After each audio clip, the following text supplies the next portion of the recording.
I'd like to welcome a new guest to the Views channel, representing the Mo City to be exact. Tell them who we got on the camera. What's up? It's your girl Sunnitharapper, straight out of Mo City, Texas. Mo City, Texas. Nigga, I'm thick. Nigga, I'm thick. Yeah, I'm possessive. Give me a nigga with money, that should be getting me wet. He know I'm thick, I only see him in private. Keep us my food, we don't chat. Run up a stack, I got them thighs that clap. I'm on they head, don't cap. I'm getting money, they say I'm leveling up, so you gotta match where I'm at. Post a pig. Do you feel like Zero kind of made it popular for a lot of people to rep Mo City when he dropped that song? Mo City Don definitely has a really big influence on Mo City and the pride of Mo City, and just like Mo City kind of being, I think, on that level as Houston.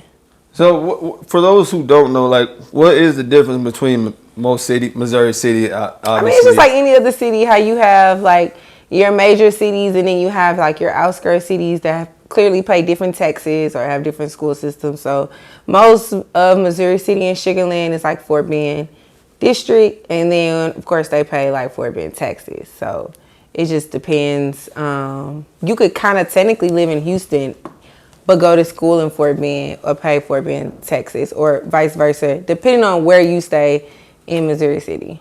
So I want to take it back. I was watching some of your other interviews. I seen you were born in L.A.? Yes. And how long did you stay in L.A. for? I came out here when I was 6. So, oh, okay. Yeah. You little. Yeah, I was young. My mom made sure I always knew where I was from, and she just always made sure, we went back and forth, and I just really was in touch with that side. And then the older I got, like, she moved back. So, like, at one point before COVID, I was actually getting ready to move back, and then COVID happened, and it just made way more sense to stay out here.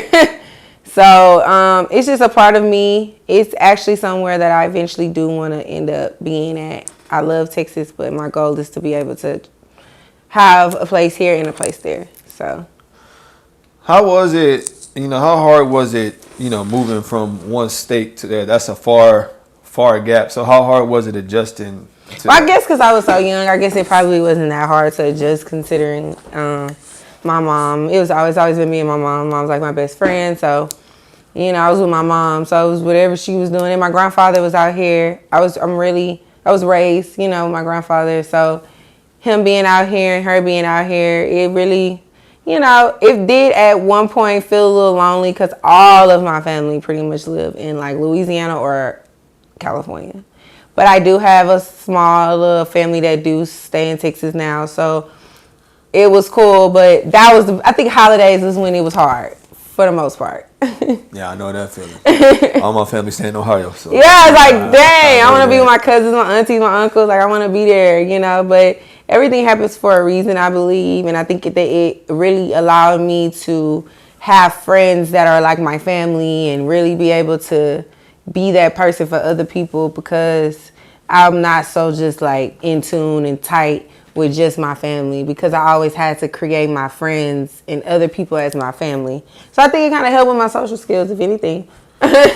Now, you speak about, L.A. L.A.'s been known for, obviously, gang culture. Yes, definitely. Did you have to witness any of that, or do you remember seeing any of that kind of stuff? Well, my cousins is involved in it, and I see the life, I see what it is. I respect how people survive and live, and I understand the circumstances, of why. My mom always made sure that I knew where I was from, and she always made sure that I loved the West Coast culture, and she always, reminded me that was a part of me. So going out there, she always would show me like where she came from, and mama came from the project. So, doing the type of things that they did, and I see it's normal for them. It's a part of their life, it's part of their culture, and I'm glad that I wasn't raised in it, but I got to understand it and respect it.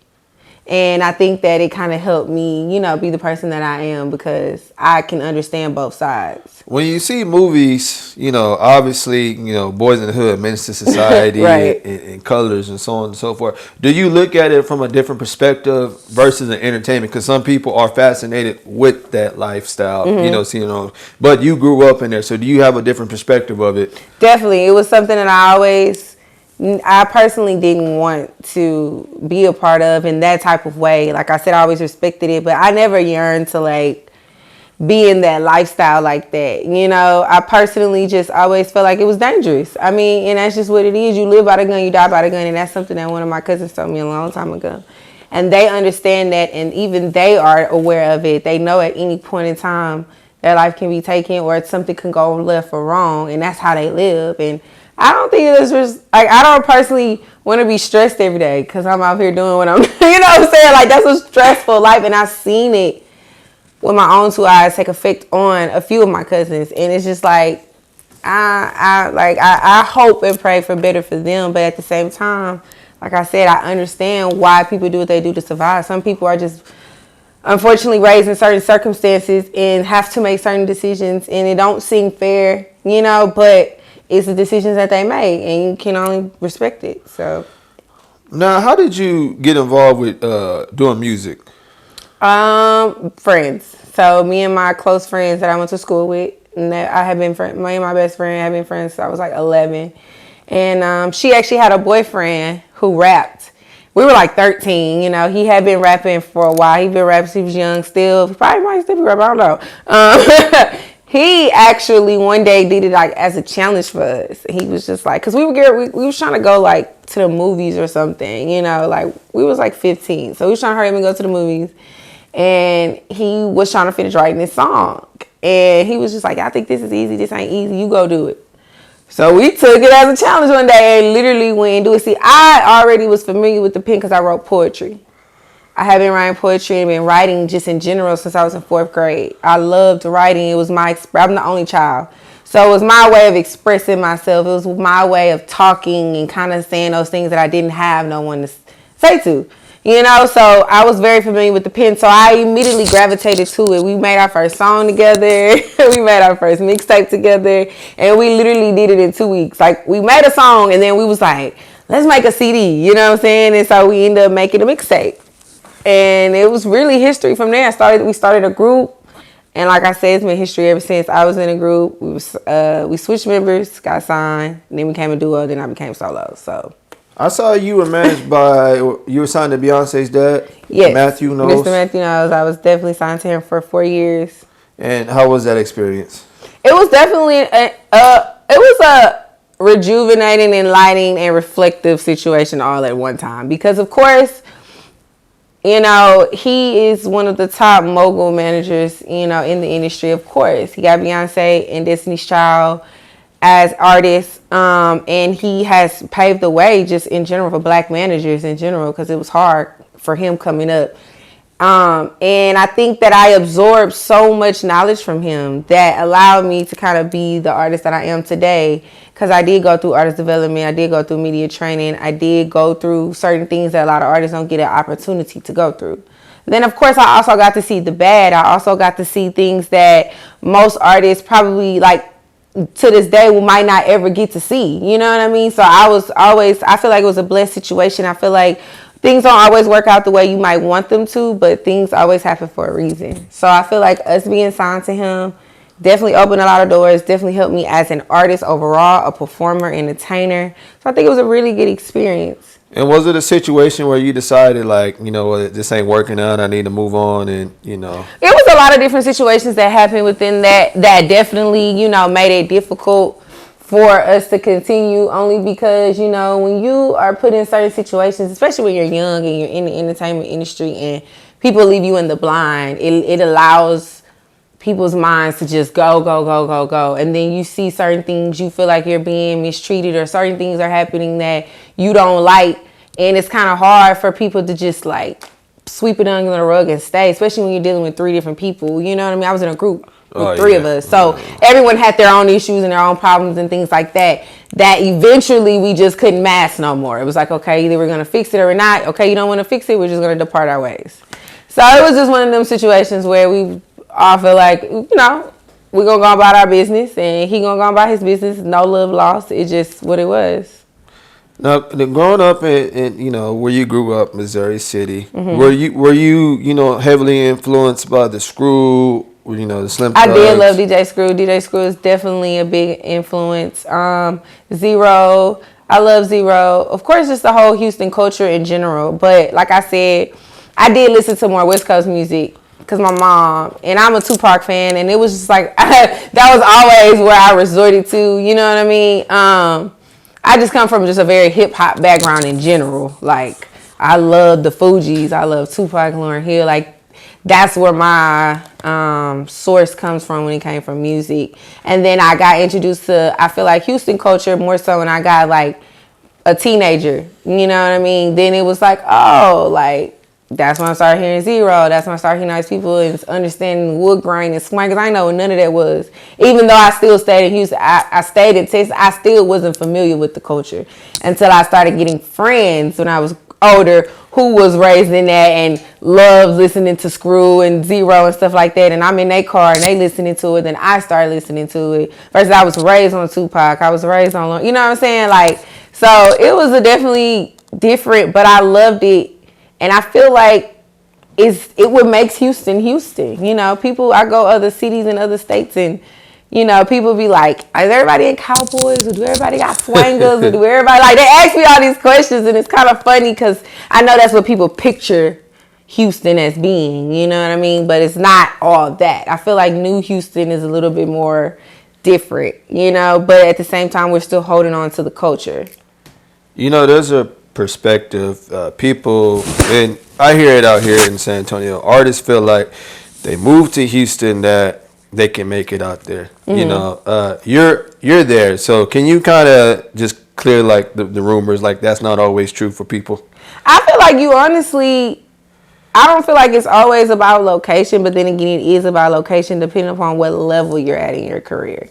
You know, they always say you got to capture your city before you can really move on to another city. And I used to kind of have that mindset. I used to be like, man, I'm trying to get out of Houston. Because honestly, Matthew put that in our head. He used to be like, you know, Houston don't matter. And I think during his time when he was raising Destiny's Child, it probably didn't. Because that's why they took them to Atlanta and they popped in Atlanta and then came back. Because Houston wasn't doing anything for them. But at the same time, I feel like now within hip-hop community, you have to capture your city in order for, I feel like, other cities to respect you.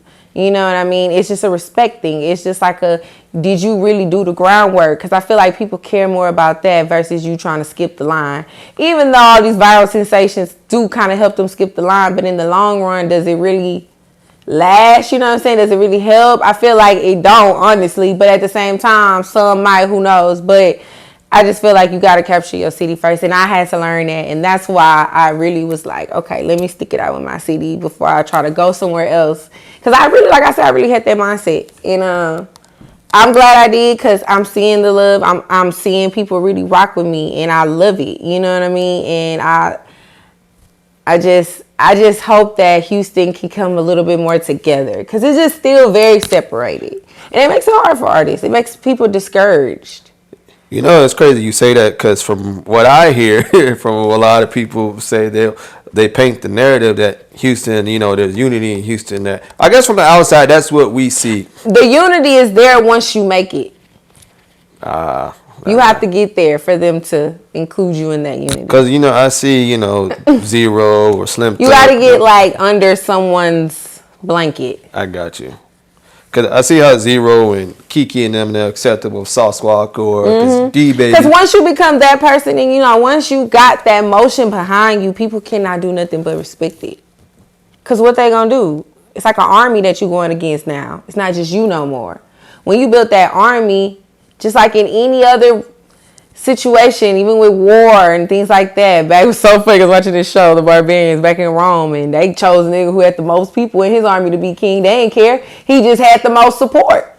And that's really how it is. People will give you that power once they see you had that support. Cause like who am I fighting against? Like clearly you got people behind you. So either you're going to get with the program or not, you know, and that's kind of how it is. You got to focus on the people who support you, because 9 times out of 10, the people who didn't in the beginning are going to work their way back around once you get your little support system going, and once they start seeing you have that emotion, they're going to catch on eventually, you know. So it is what it is. You just got to consistently get it. Does Houston not support the female scene enough? Because I see mainly males. Mm-hmm. I know as a music business, it's a male dominated thing, but do you feel like they can do more to push the females? Definitely think that now they're trying a little bit more, like the blogs have been really posting a lot more females and things like that. But I do think that like the main head people, they have their couple of favorites, but they not really tapped into the females. You know, they try to say they are, but it's really more so like they'll hear about you, talk about you, but it ain't like no true support where they really like showing it on social media or reposting or things like that. Little small things that are free that people can do, they don't really start doing it, like I said, until you really got that emotion behind you, so that it could be like, I personally feel like it's just so people can be like, oh, let me say I fucked with her, just so, cause she about to blow, so she won't say I ain't support her. They get you right when you on that borderline of, that's when they come. Now, what about the radio? Like, what's your relationship with the radios and the DJs in Houston? I feel like I've pretty much touched a lot of the DJs, but I do feel like with me personally, I got to get out there more and continuously show my face and just support the DJs, you know, on my own without it even just being like spin my record. You know, I think that I would admit that's a fault for me, because I be so busy and I prioritize certain things, but it's kind of like I have to start prioritizing them. You know what I'm saying? Because just like you want support from them, they be wanting support from you. It's like their performance to them. It's like their gig. It's like, let me see who's in the building that wants to see me do my craft, spin my music. And I think as artists, we don't always look at it like that. We looking at it as doing a job, they're getting paid for it. But to a lot of them, this is their craft. This is what they're passionate about. And they be wanting other artists to support them. And I think that sometimes I even forget that. You know what I mean? So I know with me, that's my number one thing I want to work on. But then there's also a lot of DJs who go for the clout. You know what I mean? There's a lot of DJs who they spinning what everybody else spinning, and if they do spin something, it's like it kind of either was told to them or they getting paid to do it. You know what I'm saying? It ain't just like, I hear this really good song, let's see if the city fuck with it. Like, it ain't really too many DJs that do that. There are some, but I really feel like there should be more. But I also understand, I feel like it's a monopoly to a lot of it. You know what I mean? It's a chain that you got to work your way up. And because Houston is small but big, when I say small, because it's the same people that run the same things in the city. It's kind of like, you know, when you go certain places, who run this show. You know what I mean? Like, you know who you got to answer to, you know who you got to check in with. And if you're not in that circle and you ain't spending no money, they ain't really trying to hear what you got to say.